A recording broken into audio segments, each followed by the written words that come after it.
I just built an agent that can write up to 200 pages.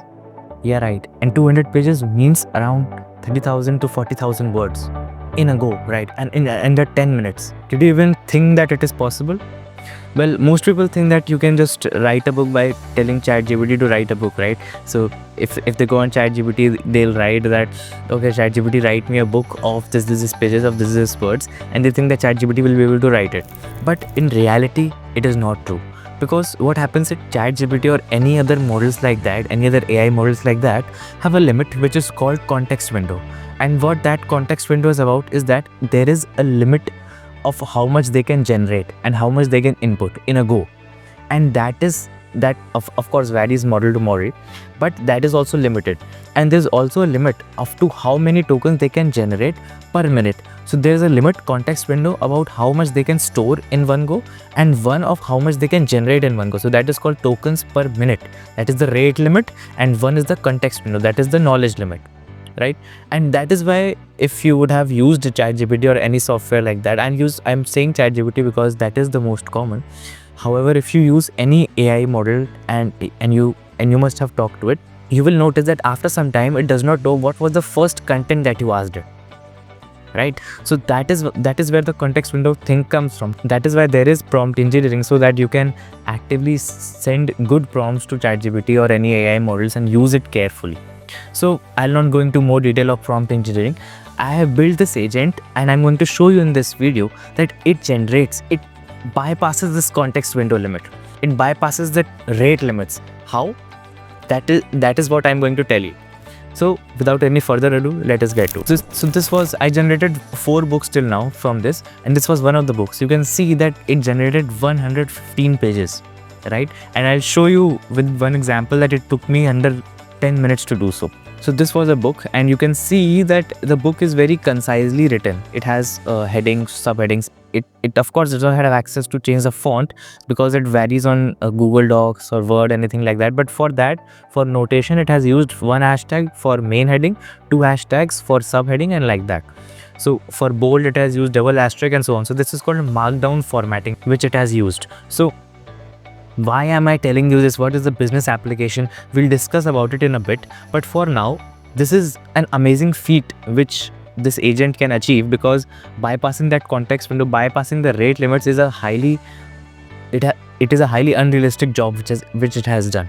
And of course, when this book will get edited and when the spacing will increase, of course there can be editing because the font size will increase, the spacing will increase, and everything like that. So this is 115 pages. After editing, it will come to approximately 300 pages, right? Because in a general book format, in a novel format, there is spacing and everything like that. It has only generated the content. The editing, of course, an editor will have to do for this book. So now that you have seen what books can generate, let me show you one more example of a book, and we'll take that example. I've just recently generated a book, and we'll take that example only for referencing how I made it. So when I'll tell you the whole execution and the workflow behind this whole project, I'll show you.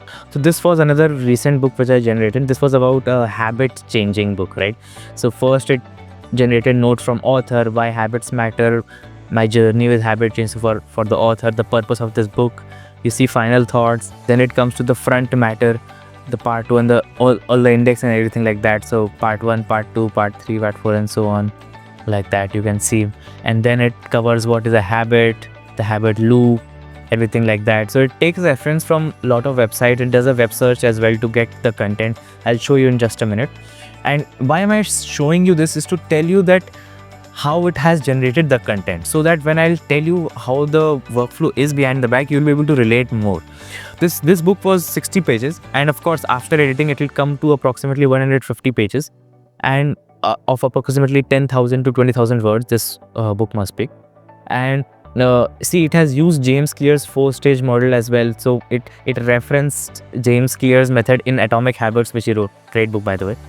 And this is how the book was. It covered chapter wise, and then it also covered, you can see that the sample habit tracking template. So it made stuff like that to make that book interesting and everything. So redesigning home habits. So main purpose is that the content it generates, it has a continuity in the content. It's not like that first chapter and second chapter has no relation towards it. It can reference back as well.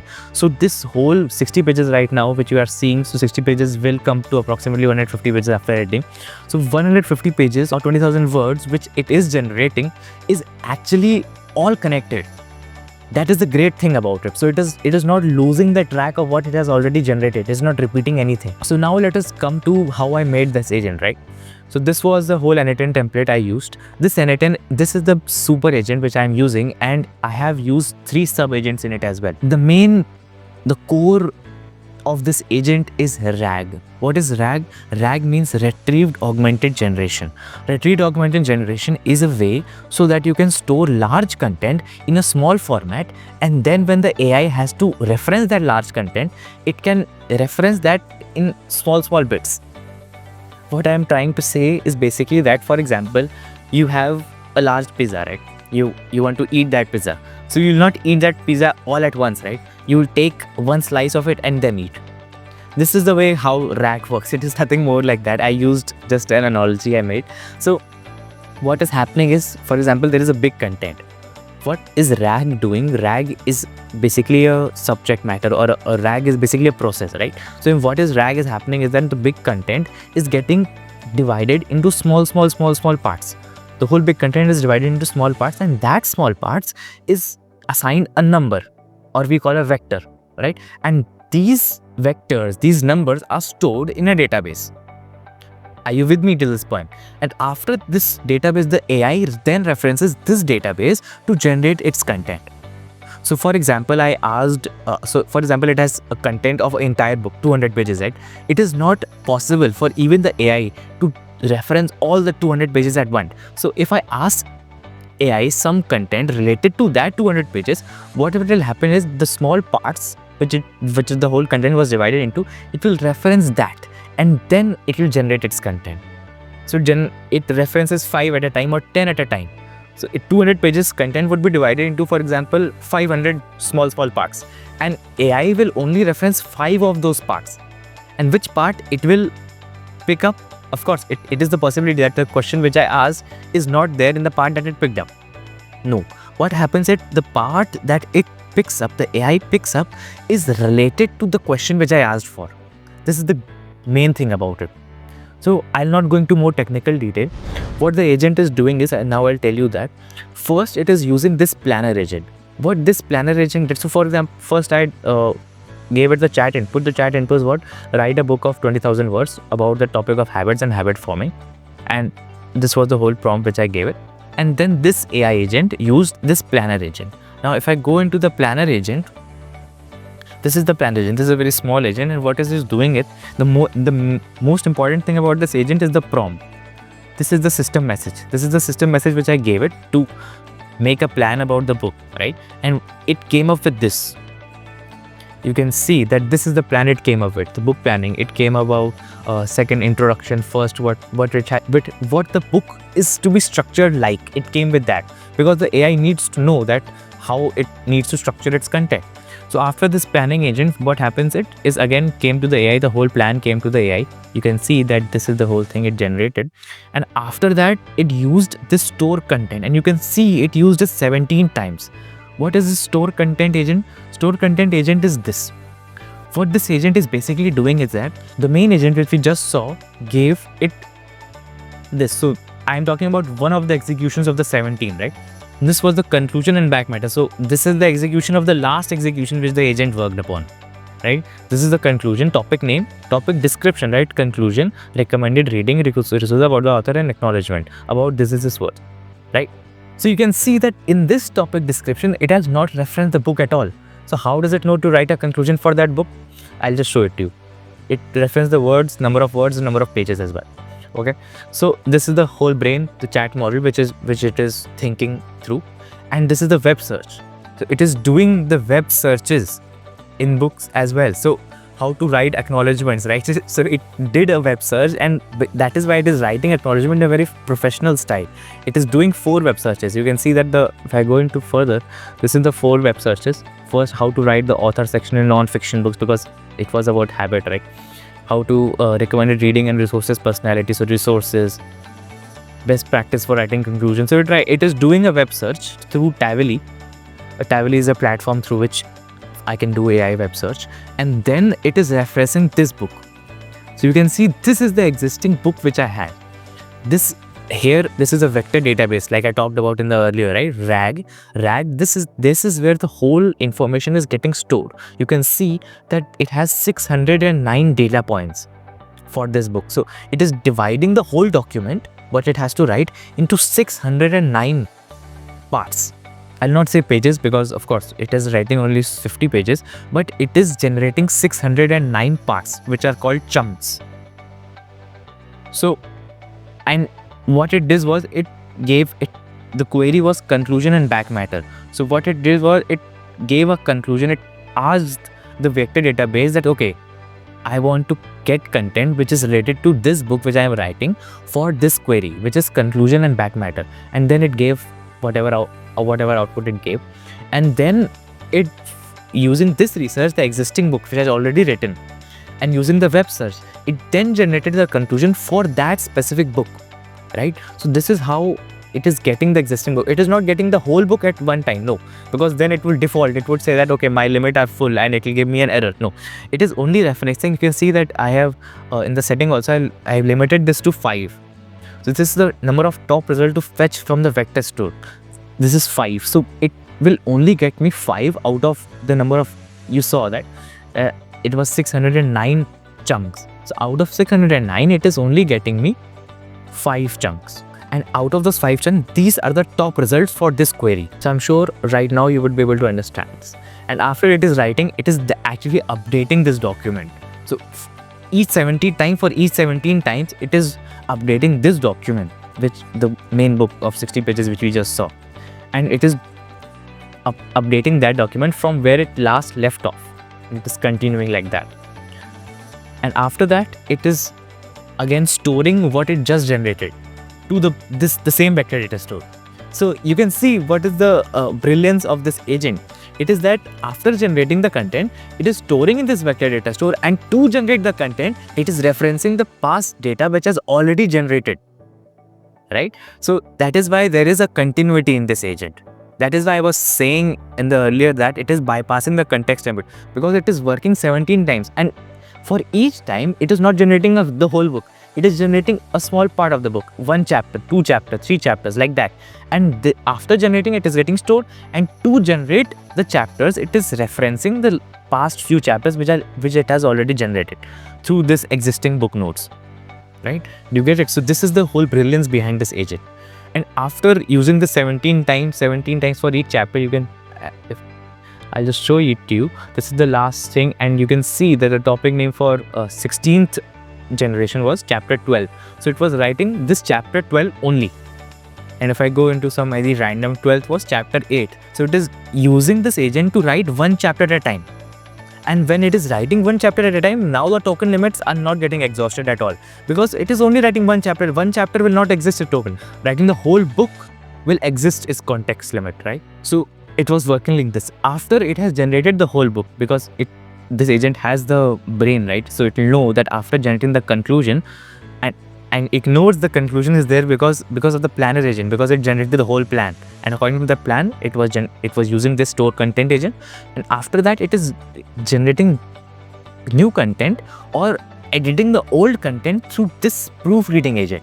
Now this proofreading agent is a very integral part of the whole agent. Why is that? What happens is, of course, when the AI generates, it has continuity, it has everything, but still it can make some errors.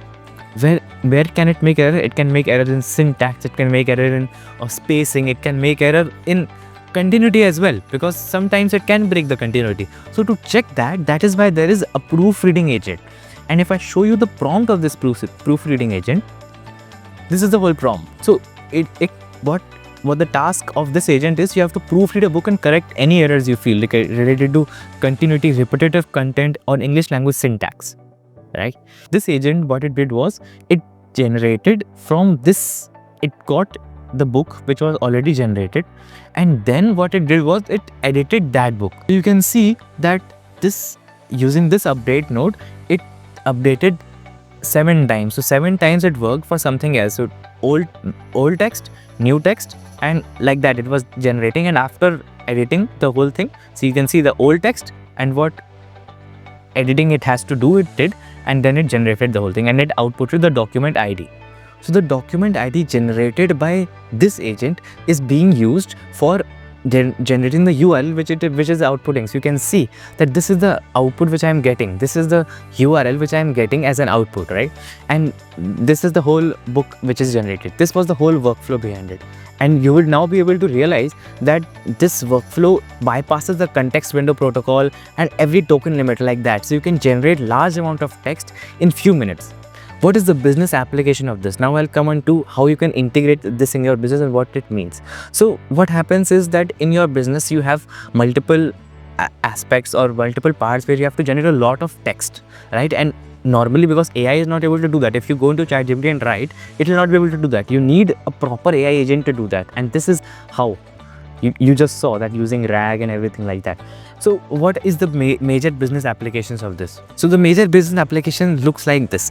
First of all, it can help you, for example, if I take an example for training modules, right? You have to train your employees about large data. So you have to generate a book type of training module, right? So for that, it can help you. Of course, you write it and in 10 minutes, it is able to generate you the whole content for the training module, leveraging your business website and all the documents related to your business.